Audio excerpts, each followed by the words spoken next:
Hello everyone, I'm Daniel Steele, coming to you from the traditional and ancestral territory of the Musqueam people here at UBC campus.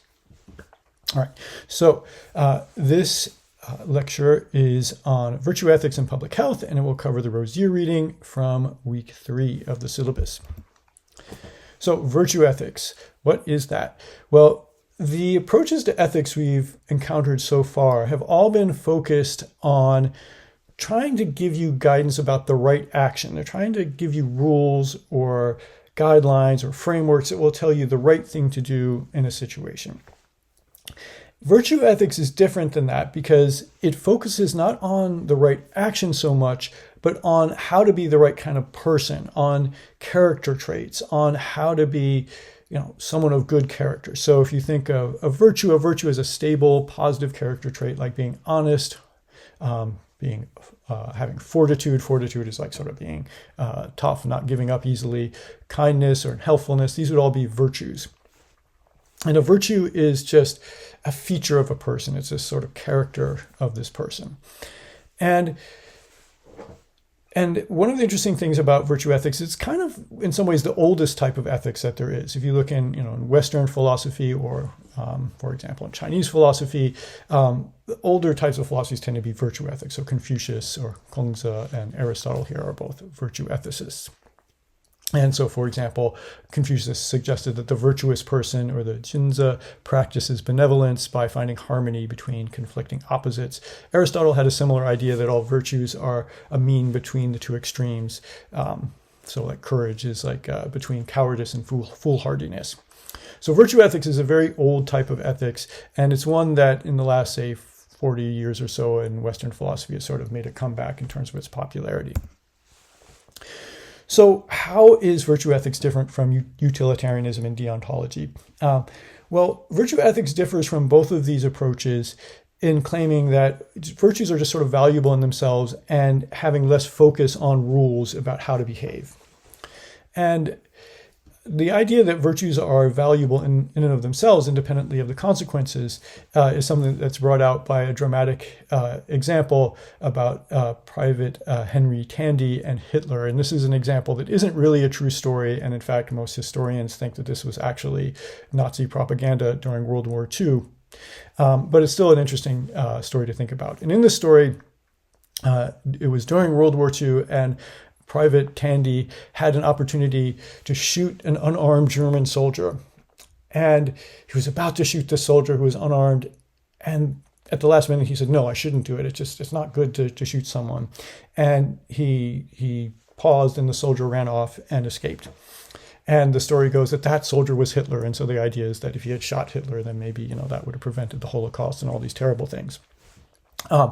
So in this example, even though it's not a true story, but the example can illustrate the idea of virtue ethics in the sense that Private Tandy in the story showed virtue by not shooting this unarmed person, and that this was a virtuous character trait to not want to just murder people or kill people needlessly. And even if it had these terrible consequences of allowing Hitler to live, it was still an act of virtue. And virtue ethics is also different from deontology in being much less focused on these sort of unbreakable rules, like never stigmatize. Virtue ethics tends to be much more sort of loosey-goosey, you could say. It's much more flexible about what's okay behavior and can give guidelines, but usually not exact rules or precise unbreakable rules. Another interesting feature of virtue ethics is that it's kind of against calculating. So if you think of utilitarianism, doing the right thing in utilitarianism is all about calculating the pros and the cons and picking the thing that has that sort of produces the most benefit from the resources that you have. But in virtue ethics, there's often an idea that just learning to behave in a good way without thinking about it is a virtue.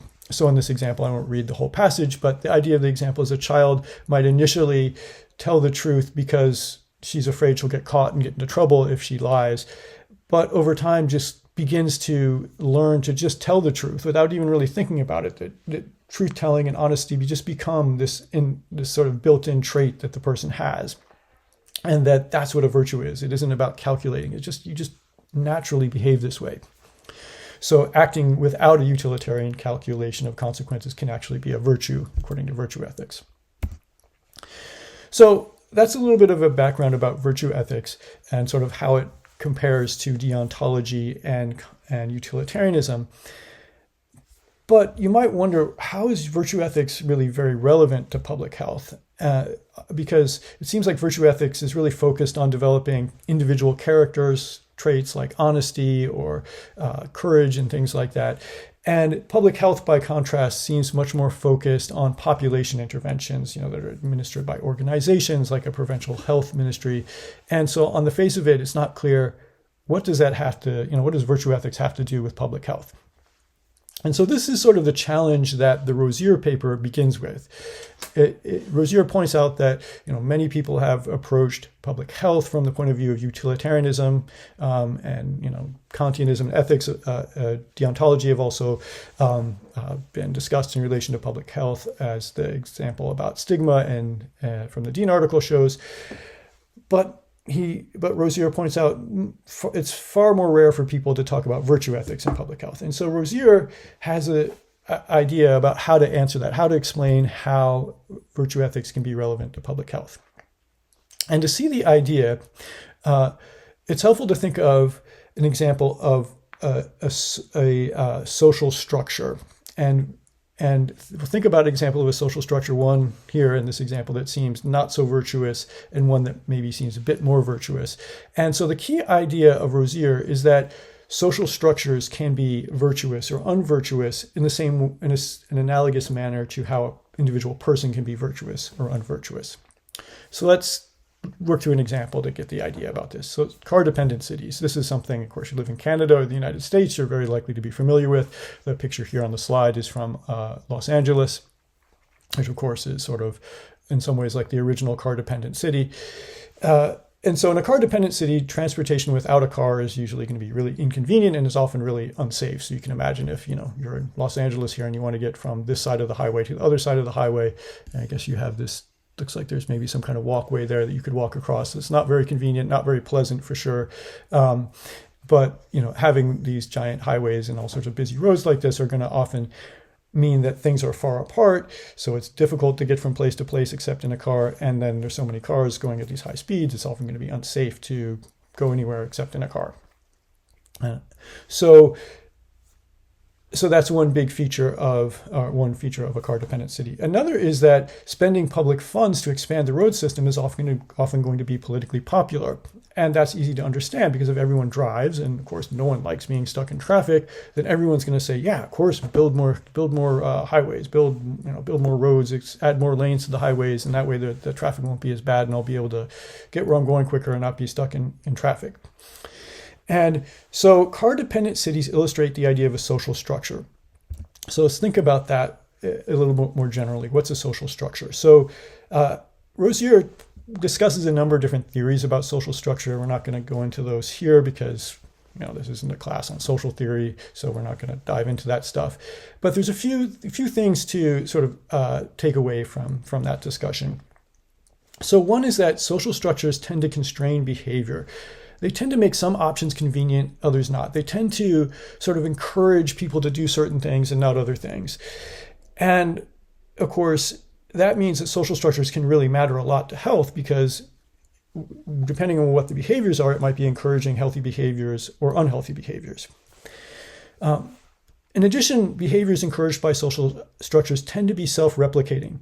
So if you think of the example of the car-dependent city, in a city where a city where the only convenient way to get around is to drive, then almost everyone who can drive, who can afford a car and who's able to drive a car, is going to drive. And yet if everyone drives, that means the majority of the people are going to be in favor of things like spending more money on roads because they drive and they're going to see, more roads as something that benefits them.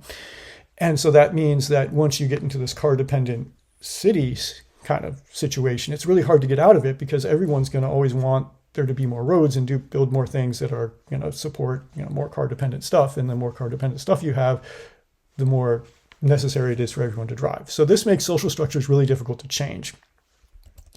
But it does mean that if you can change them, that you might be able to change a lot about people's behavior in ways that matter to health. So this is the idea then of structures of virtue. And this is sort of the analogy in public health that Rosier wants to draw with virtue ethics traditionally, which focused on virtues at an individual level. So structures of virtue would be social structures where the behaviors that are encouraged are behaviors that are, fair, that are just, and they're good, and that promote health. And so if we think, well, in urban design, it seems pretty clear that a car-dependent city is not really a structure of virtue.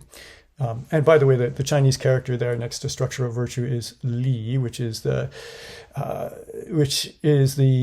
word that in Confucian ethics is used to refer to ritual. If you study Mandarin, you might know li as in like li wu, which means present or gift. But in Confucian ethics, it means li is ritual, and a ritual is something we'll talk about, and it's related to structures of virtue in Confucian ethics.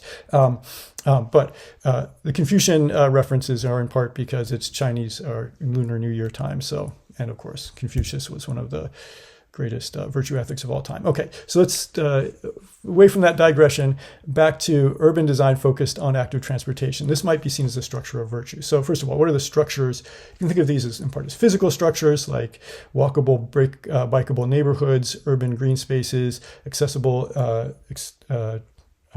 extensive public transit system.